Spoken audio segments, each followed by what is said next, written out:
Hi guys, welcome back to my YouTube channel. I'm Peter's Precious. Let's talk mental health. So today we're going to be talking about trauma, past and trauma.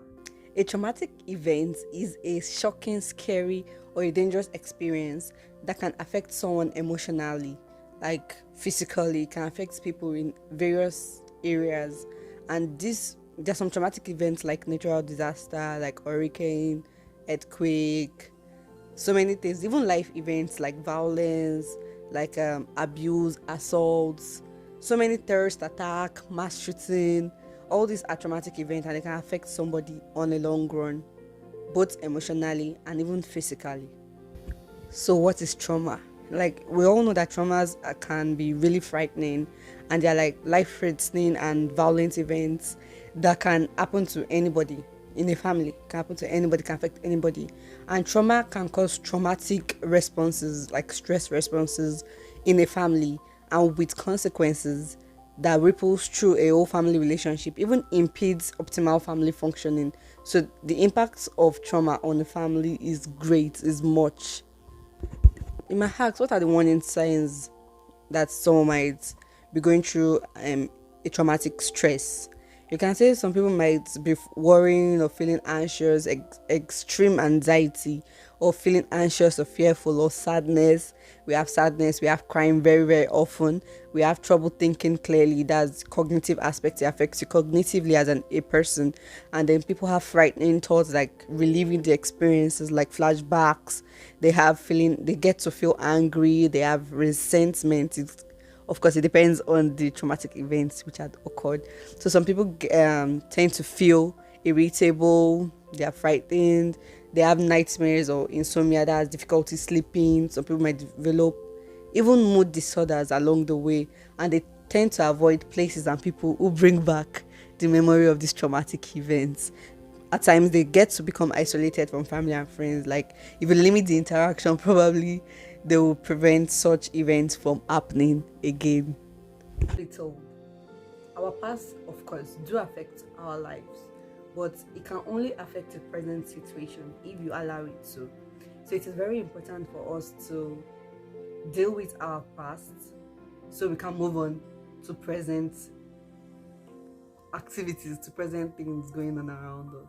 Who in families are affected, who particularly in families are affected by trauma? The first is the children, adolescents, and family members. People in the family, every member of the family is affected.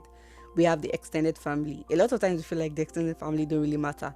It's the immediate family that matters, like immediate family of someone going through it. But no, it cuts across everywhere. You can imagine someone going through a circumstance that they can't talk about, and then even when extended family come together and they're trying to make a joke, it was normally, if that didn't happen, it would have been a joke that was common in the house. But anytime people come over, they tend to be careful so they don't serve as a trigger to make you have flashbacks about the events you've been through. So everybody are affected by traumatic events, even if it's just the person that was affected by it. That even if it's just one person that experienced it, everybody gets to be affected by it. Both the immediate family, that's children, the adolescents in the house, teenagers, and couples, that's father and mother. We have the extended family, even between parents and child relationship get affected. There's going to be a strain in the parents and children relationship, even in the parents relationship between father and mother. There's still going to be a strain because of past events, because they will have difficulty expressing the emotions and maintaining that intimacy, which makes them less available for each other and increases the risks of conflict, misunderstanding, and every other thing, which can also lead to problem in a home. And then even siblings relationship, because one has been through a traumatic event, it can put a strain on even siblings relationships. How does trauma affect a family? Which is a very, very good question. We should all know that different families respond to traumas or traumatic events or circumstances differently, and some factors that talk about that affects how a family respond to it is the children in the house, the children's age, the family's socioeconomic status, the family's culture, ethnicity. So many things can affect if way a family responds to a traumatic event. There are some families in Nigeria, if anything happen in the house, they'll tell you, oh, keep it. Anything that happen in the house stays in the house. There's some people that believe, okay, seek help from a professional out there. Some people believe just go to your religious leaders and that's it.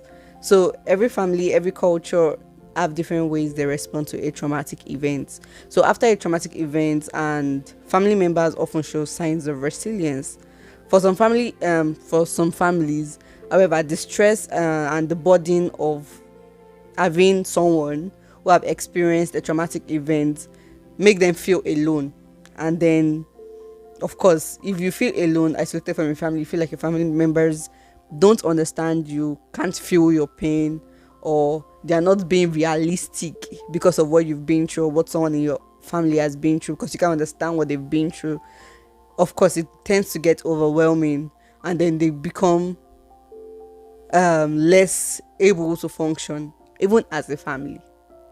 People respond to trauma different. Most people have like intense responses to trauma, like immediately following a traumatic event. They have the immediate response to it, and these responses can feeling anxious or angry. We have trouble concentrating, affecting you cognitively.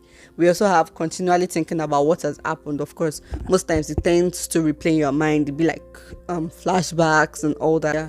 Then you see them getting really jumpy.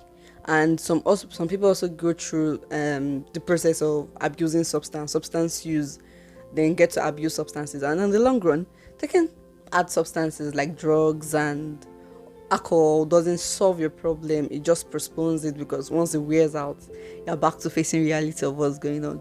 So all those don't solve the problem.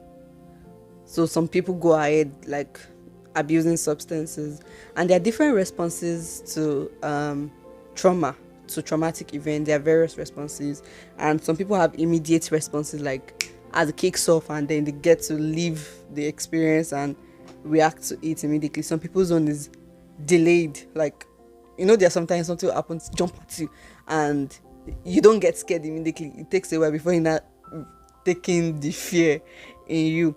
Well, sometimes once you as it's happening, you start sold immediately.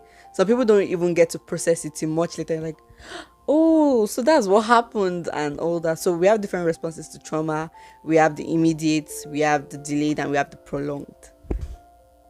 So older children, that is like teenagers, young adults, are most likely to show symptoms which is similar to those that are shown in adults or parents, or older people. So while in younger children, there's some attitudes or habits that might discover when a child is going through a traumatic experience, and some may develop like destructive behaviors, like disrespectful. They get some very destructive behavior in that sense, disruptive, tend to act out in that sense, and they might feel guilty, like maybe something happened and they were the cause. So it's like a trigger for them, and thought of revenge. Children just have different ways to express such things that is going on within them. There's also physical responses. Some people have physical responses, their body system responding biologically to traumatic events or stressful events that comes with trauma. And some of these are headaches, you have feeling tired or fatigue, as your heart racing, sweating profusely, being easily startled. So for some people, or most people in that sense, these are normal expected responses, and it will lessen as time goes by. The passage of time brings healing and all that. But there are some rare cases that these responses continue for a very long period of time, and then affect the person's day-to-day living, and it interferes with your everyday life.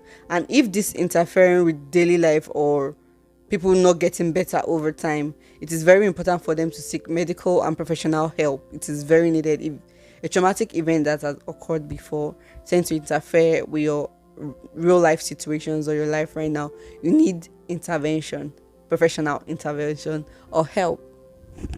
What are the ways to cope? We've talked about how trauma affects people and a family as a whole. So what are the ways to cope? There are various healthy ways to cope or cope with traumatic events, especially in a period like this. And the first thing I will always say is avoid drugs and alcohol. They won't solve your problem. at the end of the day, you have to be dealing with how to come out of the trauma, the PTSD you are going through, and you also have to start looking for a way to come out of being addicted to drugs. So taking substances or drugs is not even meant to be on the list. So avoid taking alcohol or drugs, yeah, and try spending time with loved ones and trusted friends who are very supportive. It's very important. Stay around people, don't stay isolated, because can just keep triggering memories and fostering misunderstanding which might have been caused by one or two events unconsciously. So try maintaining a routine, your meals, your exercise, go outside, try not to be too lonely, have a sleep pattern, have a sleep routine, and in general, still active. Staying active is a very important way to cope with stressful feelings. And finally, like I always say, seek help is very important. There are so many websites, there are so many facilities whose major help is to help people come out of traumatic events. So if you have a problem, do seek help. There are people out there, psychologists, therapists, and there are various ways of helping people. There's therapy you can go to, there's CBTs, there's so many procedures out there, even family therapy that an individual can go. So the best way to cope, if you feel like you can't help yourself anymore, is to seek help, professional help and counsel. Thank you very much. So I do hope you guys learned one or two things from the video so far. Me too, I learned one or two things while talking about this and reading through and processing everything. Shout out to Ila's signature for this makeup, for this glam. So shout out to my sister, by the way. You can check it on Instagram. I'm going to put the link at the comment section. No, not at the comment section. I'm going to put the link down in the bio of this, so you can just go on IG and check her out. Affordable, yeah. So thank you very much for watching. Do have a blessed week ahead. Bye.